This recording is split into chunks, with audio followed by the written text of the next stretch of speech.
pour avoir de tels problèmes. Mes amis, quand tu traverses certains problèmes ou tu as des difficultés, avant de commencer à chercher ton sorcier, commence à chercher la personne qui t'attaque, pose-toi d'abord la question: suis-je vraiment en règle avec le Seigneur? Est-ce que je fais ce que Dieu me dit de faire? Mes amis, la Bible nous dit que Israël était livré à la destruction. Les enfants d'Israël étaient livrés à l'humiliation. Vous allez voir, soit il y a une sœur qui est livrée au célibat, un frère qui est livré, mes amis, à la pauvreté, au chômage. Mais ce frère-là, il est chrétien. Il est né de nouveau. Il est enfant de Dieu. Il prie en langue, mais il a tous les problèmes du monde entier. La Bible nous dit ici que ce Dieu lui-même, qui a livré ses enfants, c'est Dieu lui-même qui a ouvert la porte d'attaque. C'est Dieu qui a donné le pouvoir aux Mandianites de détruire ses enfants. Pourquoi? Parce que ces enfants ont fait des choses que Dieu n'aimait pas. Quelqu'un me dit amen bien ce matin. Amen.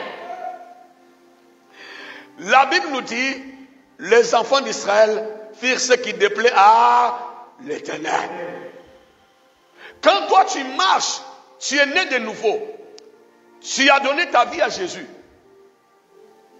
mais tu pratiques le péché, tu fais des choses que Dieu n'aime pas, tu es dans le milieu des gens qui critiquent, tu es assis dans la compagnie des moqueurs, tu es dans le mensonge, tu es dans la haine, tu vis dans le péché, malgré que tu connais Dieu.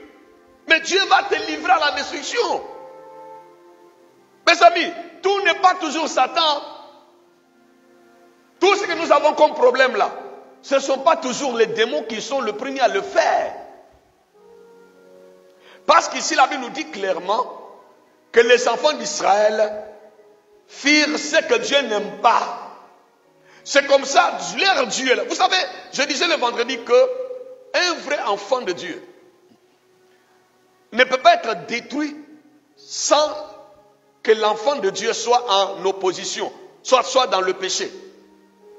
Quand un enfant de Dieu a des problèmes, la première question qu'il doit se poser: qu'est-ce que je fais à mon Père pour connaître cette humiliation? Qu'est-ce que je fais à mon Dieu pour avoir de tels problèmes? Parce que quand le problème arrive, il y a des explications. La première explication, le problème peut être nos péchés. Soit les péchés de nos ancêtres qui sont sur nous. Et la deuxième explication, ça peut être aussi le preuve de Dieu ou l'école de Dieu. Quand le problème n'est pas le preuve de Dieu, le problème peut être aussi le péché qu'on a commis ou bien une vie de désordre qu'on est en train de mener. Mais la première réaction des chrétiens aujourd'hui, quand il a des difficultés, quand il a des problèmes, qui m'attaque? En même temps, il rentre dans le combat, il commence à combattre les sorciers. Et pourtant, il oublie que le premier sorcier de sa vie, c'est lui-même d'abord. Le premier Satan de la vie des chrétiens, là, c'est chrétien lui-même. Le premier ennemi de notre vie, c'est nous-mêmes d'abord. Avant que la tante sorcière ait l'accès dans notre vie pour nous détruire, nous devons d'abord chercher à comprendre qu'est-ce que nous avons fait pour traverser une telle situation. C'est le preuve de Dieu ou c'est nos péchés qui ont engendré ce problème? Quelqu'un me dit amen très bien. Amen. Mes amis, la Bible nous dit que les enfants d'Israël firent ce qui déplaît à l'Éternel. Et l'Éternel les livra entre les mains de Madian. C'est Dieu Tout-Puissant qui livre ses enfants parce que ses enfants ont fait des choses que Dieu n'aime pas. Dieu peut te livrer à la destruction. Dieu peut livrer son enfant au chômage. Dieu peut livrer son enfant à la pauvreté. Dieu peut livrer son enfant à l'humiliation, mes amis. Quand cet enfant-là, il marche contre la parole de son Dieu, de son Père. Attends, mes amis, J'ai posé la question au Seigneur, je dis Seigneur, pourquoi tu vas livrer ton enfant aux Mandianites? Toi le Dieu si bon, toi le Dieu d'amour, toi le Dieu de grâce et de miséricorde. Dieu m'a dit, Séraphin, écoute-moi très bien.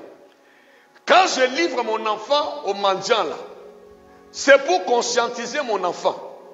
C'est pour aider mon enfant pour qu'il revienne vers moi. Quelqu'un me dit, amène bien. Qui aime bien châtier? Alléluia, peuple de Dieu. Quand tu traverses des difficultés, il faut d'abord t'asseoir toi-même. Commence à regarder autour de ta vie. Commence à regarder à ce que tu fais. Commence à regarder à ta façon de marcher. Pose-toi la question. Est-ce que je fais les choses que mon Père aime ou bien je fais les choses qui sont contre la volonté de mon Père? Parce que quand quelqu'un désobéit à son Père, en même temps la personne écroule le mur ou le mirail de sécurité. La personne écroule la protection de Dieu. Quand Adam et Ève vont manger le fruit interdit, ils ont péché contre Dieu. En même temps, eux-mêmes, ils ont fui la présence de Dieu. Ils ont fui les jardins d'Éden. Ils ont commencé à se cacher derrière les arbres. Les arbres ne pouvaient pas les protéger. Parce que les arbres même tremblaient devant Dieu. Parce que c'est Dieu qui a créé ces arbres-là qui étaient dans le jardin d'Éden. Quelqu'un me dit amen bien ce matin. La Bible dit, l'Éternel le livra entre les mains des mendiants pendant ces 7 ans.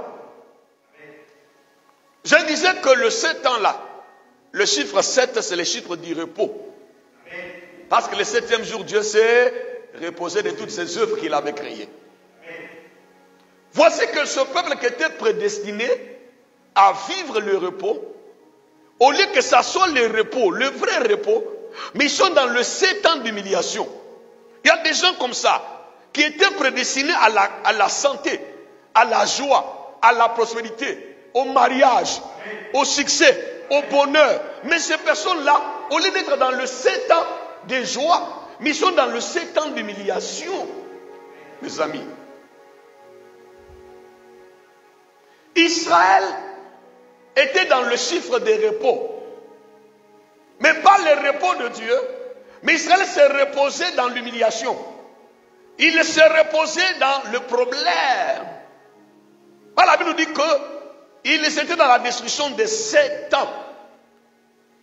Pendant 7 ans, le chiffre 7, le chiffre du repos, le chiffre de Dieu, mais ils étaient dans le chiffre de 7 des souffrances, 7 d'humiliation, 7 de difficultés, 7 où ils n'avaient plus la joie dans leur cœur. Quelqu'un me dit amen très bien ce matin. Le verset 2 nous dit, la main des mendiants fut puissante contre Israël. Mes amis, vous pensez qu'un sorcier peut être puissant face à un enfant de Dieu sans que Dieu permette à ces sorciers-là d'être puissants? La Bible nous dit, ce n'est plus moi qui vis, c'est Christ qui vit en moi. Si quelqu'un est en Christ, c'est une nouvelle créature. Les choses anciennes passent, toutes choses deviennent nouvelles. Quand toi tu as donné ta vie à Dieu, et quand toi tu désobéis à Dieu, tu fais des choses que Dieu n'aime pas, c'est Dieu lui-même qui va armer tes ennemis. C'est Dieu lui-même qui va donner la force aux démons sorciers de te faire du mal. Parce que la Bible nous dit que la main des mendiants était devenue puissante. Parce qu'Israël n'était plus sous la protection de la main de Dieu. Quand Dieu enlève sa main sur toi, les sorciers deviennent puissants.